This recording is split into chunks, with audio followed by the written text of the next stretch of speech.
Distinguido señor presidente de la Corte Superior del Distrito, distinguidos vocales que nos honran con su presencia,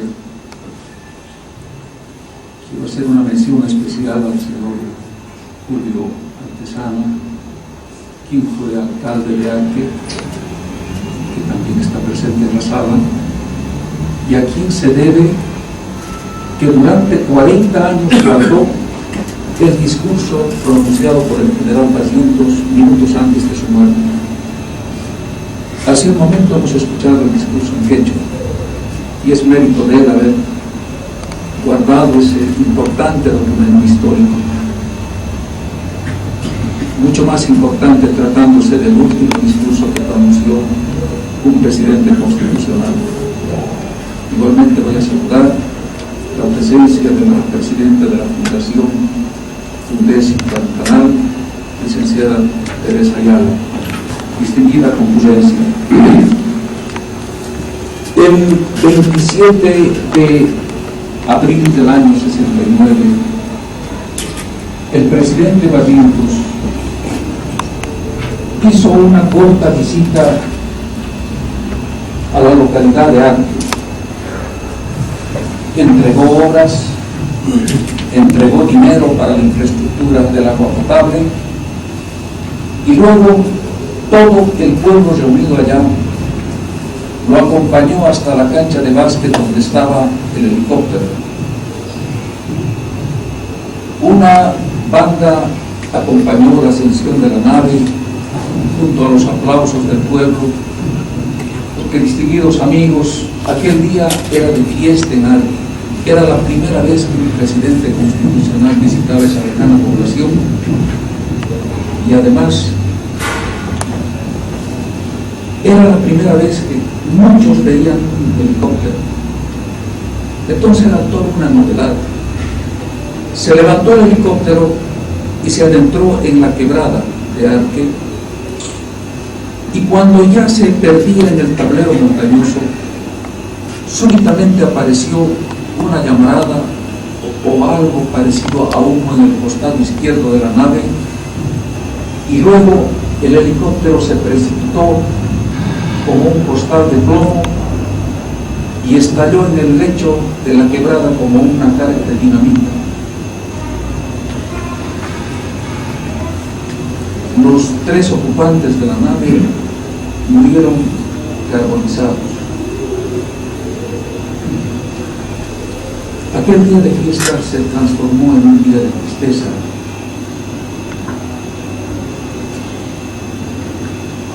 ¿Cuál fue la causa de la caída del helicóptero? ¿Qué pasó?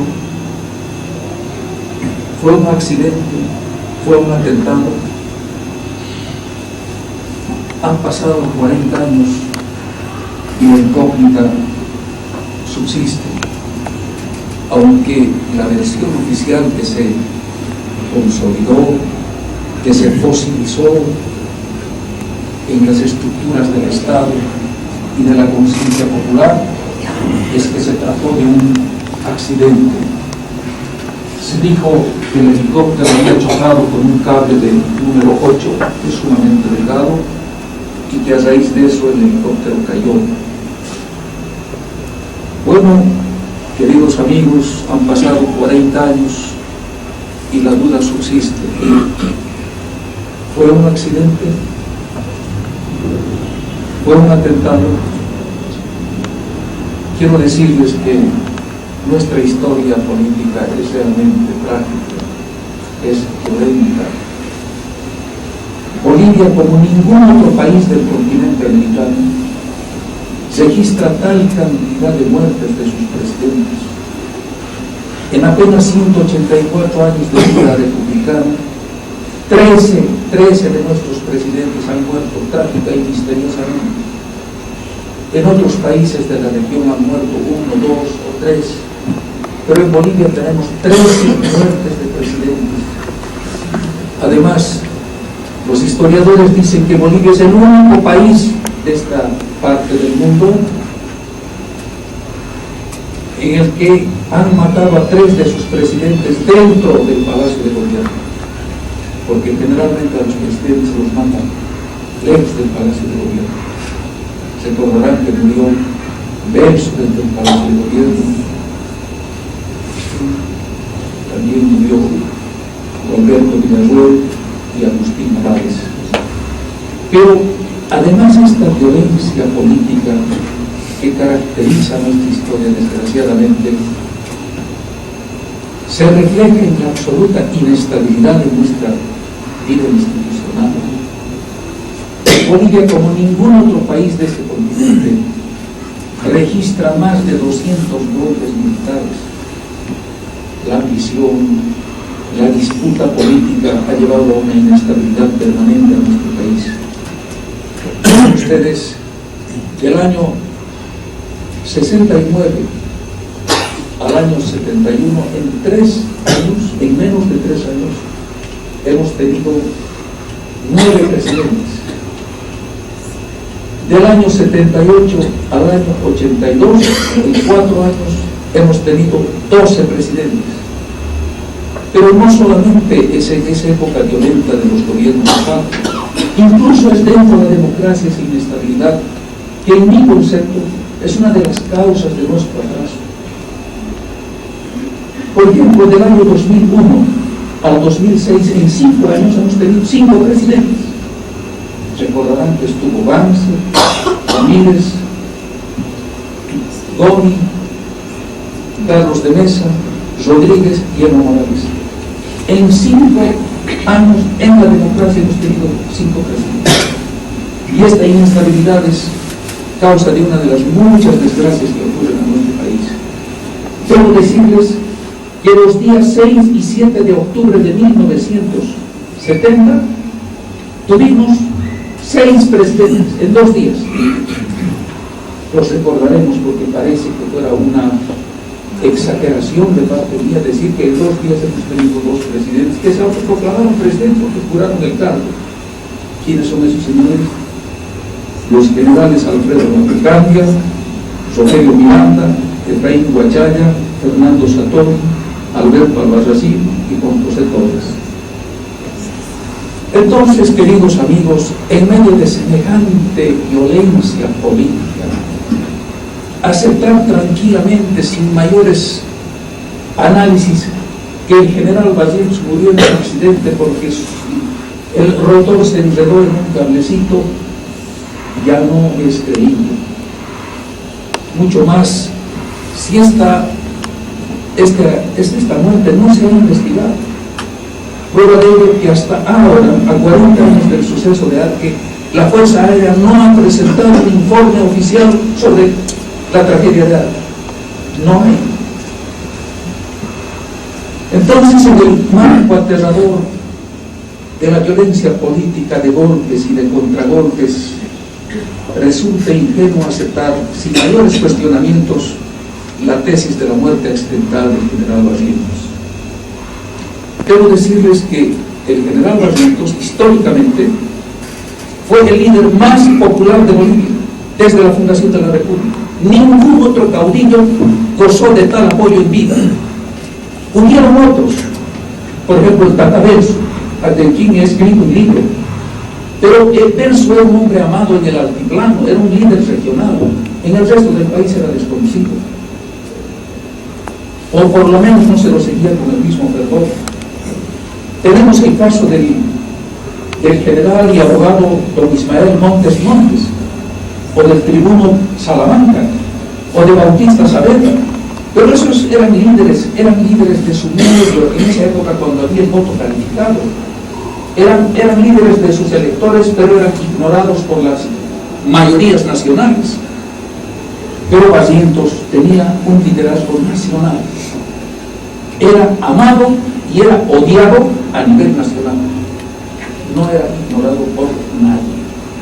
Y ahí radica una de las características principales de su liderazgo. Este apoyo popular del que gozaba Barrientos en vida me hace pensar que si no moría en Arque, es muy probable que el mapa político de Bolivia sería diferente. Es posible que nos hubiésemos librado de un montón de golpes militares que aún ensombrecen nuestra historia. Pero también, queridos amigos, es posible que la dictadura que buscaba el general Barrientos se pudo haber convertido en tiranía, porque Barrientos estaba preparando un gran golpe el 1 de mayo del 69 para declararse dictador, y 3 días antes murió extrañamente Dinarque. Como presidente, Barrientos fue un personaje innovador y único por lo siguiente que les voy a decir. Fue el presidente que impuso un nuevo estilo de gobierno, gobernar desde todo el país. El presidente que viajó más que ningún otro presidente, visitó prácticamente toda la geografía nacional. Según los historiadores de nuestro país, Barrientos fue el presidente que más discursos pronunció en sus 2 gestiones como gobierno de facto y en su gobierno constitucional. Y algo más quiero decirles: Barrientos Ortuño es el presidente más conocido de Bolivia a nivel internacional. Su nombre está en libros, en revistas, en enciclopedias, sobre todo por el enfrentamiento que tuvo con Che Guevara. Bien o mal, tiene una fama. Es el presidente más conocido, porque junto con la muerte del mítico guerrillero también se catapultó él a la fama mundial. Y cuando se habla de Che Guevara, se sabe quién gobernaba Bolivia, quién era el presidente de Bolivia, y de esa manera Barrientos es el presidente, en mi concepto, más conocido a nivel mundial.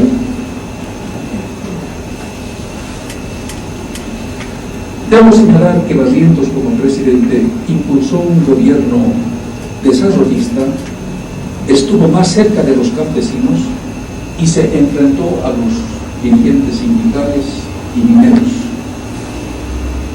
Cuando, a decir verdad, se enfrentó a los dirigentes, no a la masa propiamente dicha.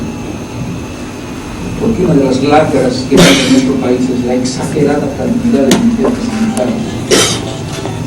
En el año 1964, el ex ministro del Trabajo, Aníbal Aguilar Peñavieta, señaló que para una población obrera de 150.000 en Bolivia había 50.000 dirigentes, de los cuales 33.000 estaban declarados en comisión, lo que significa que ganaban sin trabajar.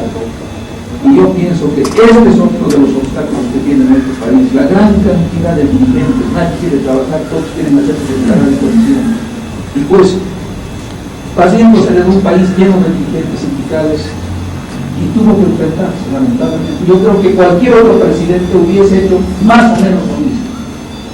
Desde luego que la página oscura de ese gobierno fue la masacre de San Juan, en la que murieron 23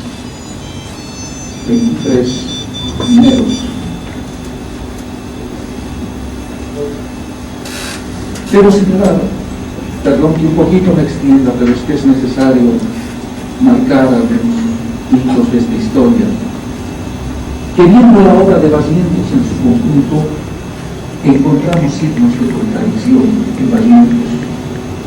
Por ejemplo, fue actor del triunfo de la Revolución de Abril y también de su caída. Glorificaba la gesta y el triunfo del 9 de abril de 1952 y apenas llegó al poder, hizo borrar por ignominia del escalafón militar el nombre del general Antonio Selene, que hizo posible con su traición justamente el triunfo de la Revolución de 1952. Barrientos predicó la democracia y con el golpe que encabezó en 1964 la interrumpió. Fue elegido presidente constitucional y sin embargo se preparaba para la dictadura. Hablaba de revolución moral y algunos de sus actos no concuerdan con su prédica. Es que parece que Barrientos era contradictorio como a veces es nuestro pueblo. Debo recordarles que revisando la historia, encuentro que Barrientos fue el presidente cochabambino que más obras hizo por Cochabamba. Hemos tenido muchos presidentes cochabambinos, pero parece que él aventajó a todos en obras. Basta recordar los caminos que hizo construir al Chapare, incorporó esa última región al progreso del país, hizo construir por entonces la unidad médica más equipada de Bolivia, lo que actualmente está en el kilómetro 5, que era el hospital más grande, el hospital obrero más grande, que incluso llevaba su nombre. Hizo construir un palacio de comunicaciones, el más grande para Bolivia, en su gobierno sin instrucción del TEL, y así por el estilo hizo obras en todas las provincias de Cochabamba. En lo personal debo decir que yo conocí personalmente a Barrientos. Cierta vez siendo estudiante del último curso de colegio, cuando él todavía no era presidente, recibí una invitación para reunirme con un general de la Fuerza Aérea. Asistí a la reunión y allá me encontré con otros representantes de colegios. Parece que Barrientos estaba ya preparando su plataforma política. Nos dijo que la esperanza del país éramos los jóvenes y que en los viejos políticos ya no había nada de nobleza. Nos habló extensamente, nos invitó unas salteñas, incluso permitió que nos tomemos fotografías con él. Y la foto que me tomé con él es este libro. Para mí, queridos amigos, esa fue la única vez que me reuní con él. Durante mis años como estudiante, un día asistí al foro sobre el gasto para mí universitario, donde tuvo una destacadísima herramienta de fusión. Yo estuve a unos metros y nadie creyó que él se iba a presentar porque el ambiente era totalmente hostil. 2 meses antes había muerto el Che Guevara y nadie pensaba que él se iba a hacer presente. Sin embargo, se hizo presente, lo recibimos con escribatina cerrada y al término de su intervención se propuso a todos. Bueno, además debo decirles en mi experiencia personal, salí de Bolivia, estuve muchos años ausente y en el año 79 cayó en mis manos el voluminoso expediente de la muerte del Jorge Solís Román. Son 13 cuerpos. Y al leer ese expediente, por primera vez nació en mí el deseo de escribir un libro sobre la muerte del general Barrientos, porque en ese expediente encontré algunos elementos rarísimos. Como todo el mundo decía que era un accidente, yo encontré que había algunos elementos que contradecían esa tesis, ¿no? Entonces me puse a reunir material, incluso aquí el periodista Julio Ramiro Crespo me hizo una entrevista en casetas, pero pronto yo abandoné el país, abandoné totalmente el proyecto, hasta que el año 2007, a fines del 2007, retomé el tema, consciente de que tenía un compromiso con el país y con la historia. Pues ahora, amigos, les presento el resultado de esta investigación. El libro no pretende marcar personas, pero sí hechos. Quiero decirles que Barrientos desapareció del escenario nacional, dejando la incógnita sobre la causa de su muerte. Chocó con su némesis allá en la quebrada de Arque, pueblito de Cochabamba, ubicado en medio de gigantescas montañas de cuestas y bajíos, junto al cauce de un gran río. Desde entonces, hace 40 años, su tumba está rebosante de flores frescas, puestas todos los días por manos anónimas del pueblo, que son el mayor testimonio del afecto popular que Barrientos gozó en vida.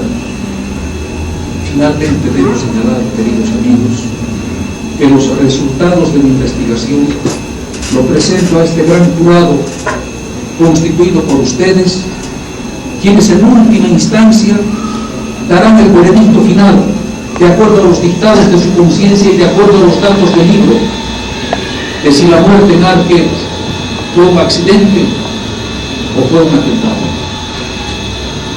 Gracias.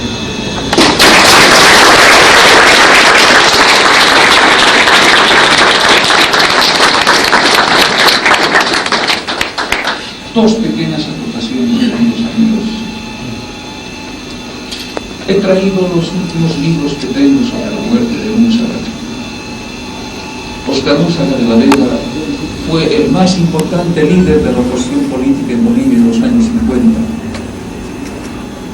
Una noche misteriosa lo encontraron en un cuarto de baño, muerto. Para el gobierno fue un suicidio, para sus camaradas fue un asesinato. 50 años se cumplen de esa muerte el próximo 19 de abril, y he traído los últimos 5 libros que me quedan para quienes quieran saber el aporte que he hecho al esclarecimiento de esa muerte. Finalmente, quiero decir que la presentación de un libro es como el nacimiento de un nuevo hijo, el advenimiento de un nuevo hijo al hogar, y que no hubiese sido posible presentar este libro y los anteriores sin el apoyo de mi esposa, quien les ha preparado un bocadito y un vino de honor al término de este acto. Por favor, quédense, oh hermoso. Y por este motivo es que mucha gente ha comprado los libros, y hoy yo no voy a dedicar, porque si dedicara estaría ausente del acto en el que quiero estar presente desde el inicio. Pero a partir de la mañana por una semana estaré todos los días de 11 a 12 para dedicarles la obra que ustedes compren. Entonces, todos ustedes están cordialmente invitados a quedarse y compartir con nosotros y festejar el advenimiento de este nuevo libro que es una forma de historia.